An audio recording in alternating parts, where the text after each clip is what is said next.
Hello and welcome to the channel, and thank you all for joining me on this journey of discovery and philosophy. Today we're going to be talking about Aesop's Fables by, allegedly, Aesop.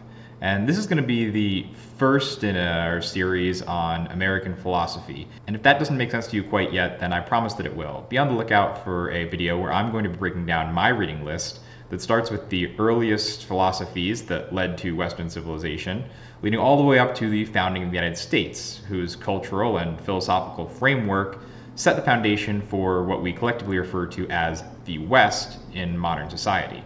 Before we get into those fables specifically and what they mean, I'd like to start off with who was Aesop, if Aesop really was, and what does that mean? Now, what we do know about Aesop is mostly known by what was written by Plato, Aristotle, and Herodotus, as well as what was compiled about him a few centuries after his death in what's known as the Aesop Romance, which is an unattributed work that tells the story of Aesop's life, probably based around those legends and tales which have been told about him up to that point. Based on the way that it's written, it's clearly dramatized and probably highly fictionalized. Seeing as we don't have much else to go off of, we're just going to be taking it for fact. And this feeds into a theme which I think is going to be recurring throughout this journey, which is that it's not really important how factually correct our stories are, as much as it is important what our stories mean, because that's really what has an impact on our culture and our society. And that's what fed the minds of future thinkers who consumed these works that we're talking about, which is a topic I'm going to be covering in a future video because it sort of sets the stage for understanding the human experience as a whole. Aesop was a Greek slave, specifically a Phrygian, who was really, really ugly.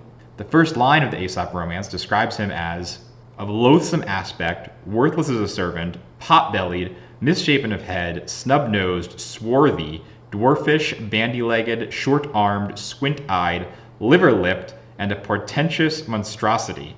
But more so than that, Aesop had the gift of gab, much to the dismay of nearly everyone he encountered. Now, eventually this led to him striking a nerve when he insulted the people of the city of Delphi, and they ended up throwing him off a cliff. But up till that point, it sort of got him in and out of trouble. In trouble in that he was kind of a smartass and annoyed everyone he met, and out of trouble in that at least he was smart enough to convince those people not to kill him. Mostly. Now, Aesop would have lived around 600 BC, which was after Homer, but before historians like Thucydides and Herodotus, and philosophers like Socrates, Plato, and Aristotle. And this is important because, as I mentioned earlier, Plato and Aristotle both talk about Aesop. And his collection of fables and the meaning behind them would have played a prominent role in influencing the thinking of these philosophers, who then went on to influence much of Greek and Roman society, and later European, finally the United States, and Western civilization as a whole. Now, in the Aesop romance, Aesop starts out as a mute slave. He's unable to talk. At some point, he becomes blessed by the god Isis not only to speak and think in Greek, but also with the gift of his fables. He ends up being sold to a slave merchant who then sells him to a philosopher known as Xanthus. Xanthus takes Aesop on as his manservant, and Aesop proceeds to school Xanthus on philosophy over the course of much of the book. Side note, it's during his time with Xanthus that we find out that not only is Aesop unbearably ugly to look at, but also has a massive cock, which Xanthus' wife is absolutely taken with, and basically forces him to have sex with her a bunch. I just couldn't leave out that the original author of the Aesop romance included that Aesop had a massive horse cock, because it's not overall relevant to the story and not really necessary to include, but he put it in anyway, just like I'm doing right now. Now, eventually, by using his wits and his fables, he gains his freedom from the people of Samos by saving them from King Croesus before journeying to the court of Lycurgus of Babylon, where he becomes a longtime advisor. Then he gets betrayed by his adopted son at Babylon, who gets King Lycurgus to kill Aesop, but then Aesop gets saved by one of the guards, who just locks him away in prison. And then eventually Lycurgus comes to regret killing Aesop and really wishes to get him back, to which the guard says, "Hey, great news. Please don't execute me for disobeying you, but I did not kill Aesop." Then Lycurgus has Aesop save him from Nectanebo of Egypt. And Babylon and Egypt and a number of other countries in this story have this thing where instead of fighting wars, they fight each other with riddles and philosophical problems. So obviously Aesop is really helpful in this situation. And Aesop goes to Egypt and ends up solving the riddle and the problems that King Nectanebo had sent to Lycurgus and getting Egypt to pay tribute to Babylon instead. And after Egypt, Aesop went to Delphi because he thought it'd be really cool. But then when he got there, he basically told the entire city that they were like driftwood, which when you look at it from a distance, think might be something cool. But then once you actually get close to it, you see that it's totally worthless and has no value whatsoever. He then goes on to call them inferior of breed and city, and explain to them that their ancestors were rightly the slaves of all the rest of the Greeks. Now, Aesop hadn't technically done anything that they could kill him for, but they just framed him for stealing from the temple and decided they were going to kill him anyway. Actually, some of Aesop's fables would have been really relevant to him in this situation, so we'll get into that in a bit. Now, most traditions don't even claim that Aesop actually came up with all these fables, more so that he collected them from various places and put them to good use. But certainly he did come up with a good portion of them on his own. The low estimates, and probably the most correct ones, put his number of fables somewhere between 1 and 200, although some lists have gone all the way out as far as 700 plus fables. Now, the reason that I think this number gets so high is because Aesop is kind of the fable guy. So if you have an unattributed fable of any kind, it just sort of gets thrown in there and people are like, well, Aesop wrote it. Aesop is almost by definition the originator of fables with no other originator attributed to them. Much in the same way the stork is the originator of babies if you don't have any other source to attribute the baby to. And that's fine, because at the end of the day, the stories are way more important than Aesop himself anyway. Many of these stories may have had their origins as far as India or East Asia. But regardless of where they came from, what they tell us is what the people of that time thought.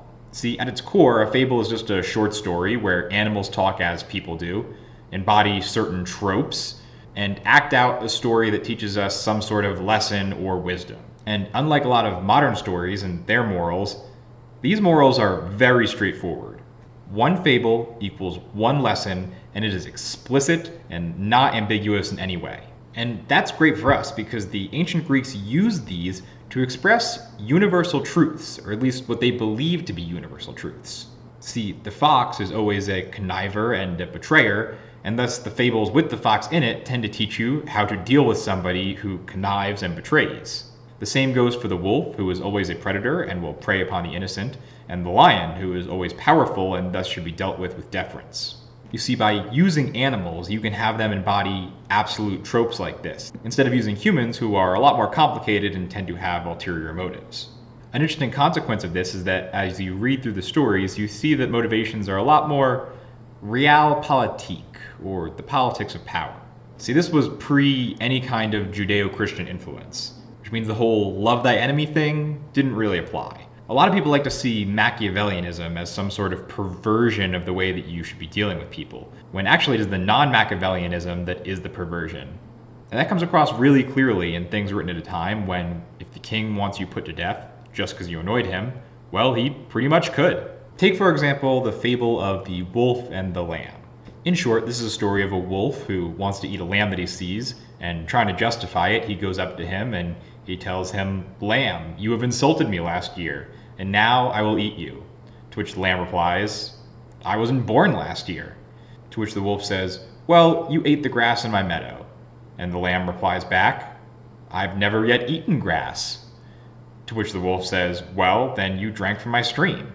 To which the lamb says, "I've never drank anything but my mother's milk." To which finally the wolf responds, "Well, I'm still not going to go without my dinner." Now, I think that this fable in particular is an extremely good glimpse into the differences between the worlds that the ancients lived in and the world that we live in today. You see, while this may be a lot more brutal than something we would tell our kids today, it is nonetheless real even though we don't have to acknowledge it that often. If someone wants to do you harm and has the power to do so, there's no point in making moral arguments against them. If they're a wolf, then they've already made up their mind.